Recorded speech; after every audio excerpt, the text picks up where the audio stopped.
Oh boy, you know those days when you're sitting at home in front of your fully equipped fridge, but you still have no clue about what to cook. But don't worry, for those days there's recipes that work all time. Like for example Thai curry. Fast, spicy and good with all ingredients.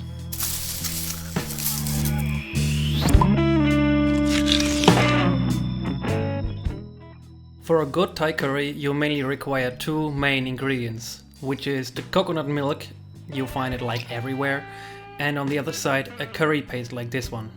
I'm usually going for the brand RID because usually they are only plant-based. Other brands, they for example carry fish sauce, which this one doesn't. They exist in green, which is super spicy, red medium, and yellow is mild. So whatever you want, you will find one. For the rest of the ingredients, it doesn't really matter what you're gonna throw on the wok, as long as you like it. And even though if you don't follow step by step with every ingredient I'm using, I'm promising the curry's gonna be good in the end. What really drives the flavor are coconut milk and curry paste. Well then, let's get started. We begin with taking a firm tofu and cutting it into small dices. Theoretically, you could toss the tofu directly into the curry, but I want my tofu to have a bit more bite, so I'm going to press some water out of it. In order to achieve that, I'm gonna wrap the tofu in a towel and put some weight on it. Well, and with some weight, I actually mean quite a lot of weight. So get a big pot, put in any type of bottle you find, and fill the empty space even with some water. Leave it aside and let it rest for a while. Meanwhile, you can start peeling and dicing an onion. Little tip, leave the stem on in order to have some stripes and then cut dices off the onion without having everything flying around your room. Like this, your workspace stays nice and clean. Once you are finished with this, move the onion into a small bowl and put it aside and clean your workspace to move on with the next task.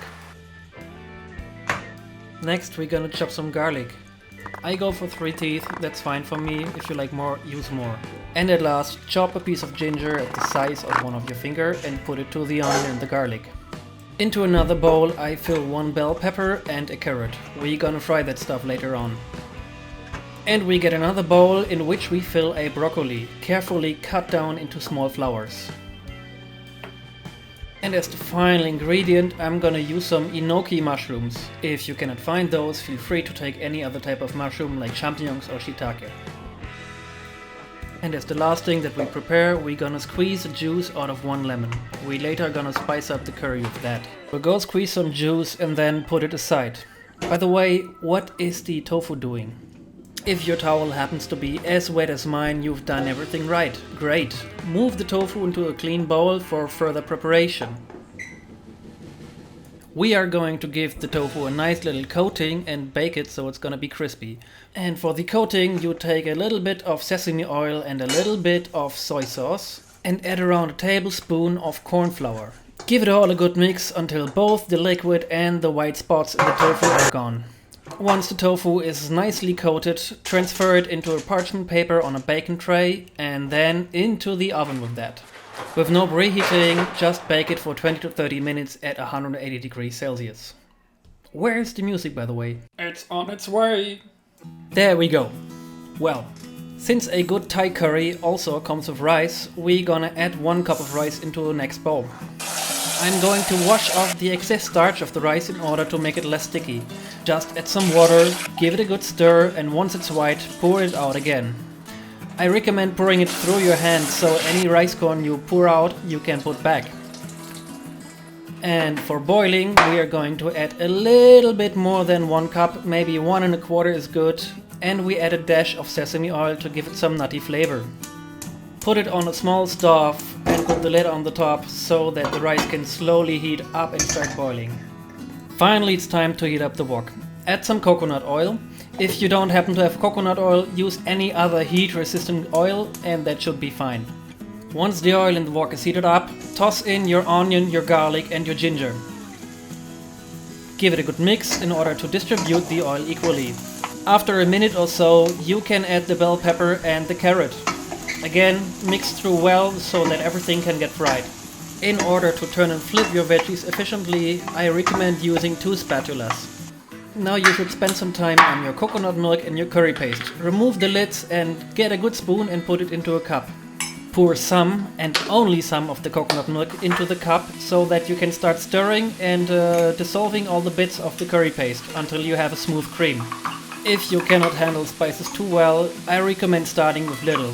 Taste it, and if you still can handle it, add a little more. However, keep in mind that what you have in your cup right now is a bit more spicy than the final curry will actually be.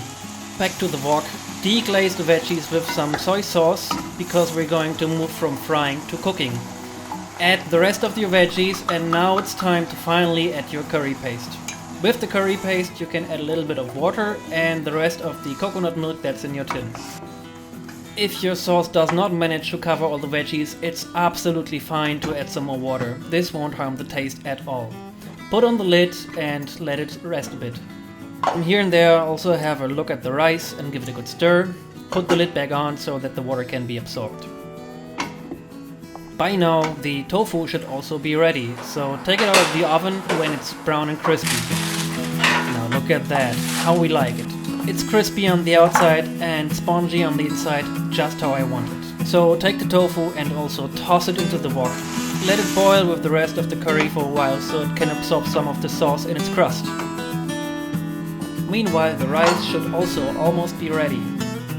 Give it a last stir and then leave the pot open so that the remaining water can steam out. If you want some more protein, you now can add some frozen peas. If you don't want them, that's absolutely fine. But I like them and they actually fit the curry pretty well, so why not add them here? In order to round up the taste, I am going to add some lime leaves. You usually find them in well-selected Asian supermarkets and they really just cost an apple and an egg, so it's worth the investment. And at the very end, add the lime juice. And add it really at the end, because otherwise you're gonna boil out the taste of the juice itself. Let it sit for another minute and we should be done. If by now all the water in the rice has gone, you can turn off your cooker and prepare your plate. Get a nice big bowl and add a big generous scoop of your curry, or even maybe two, into your bowl.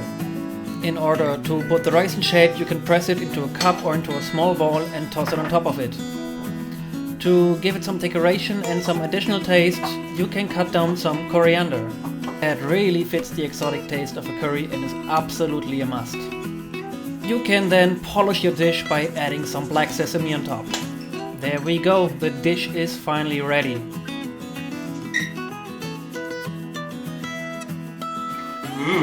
Fruity, spicy, with crisp, nice.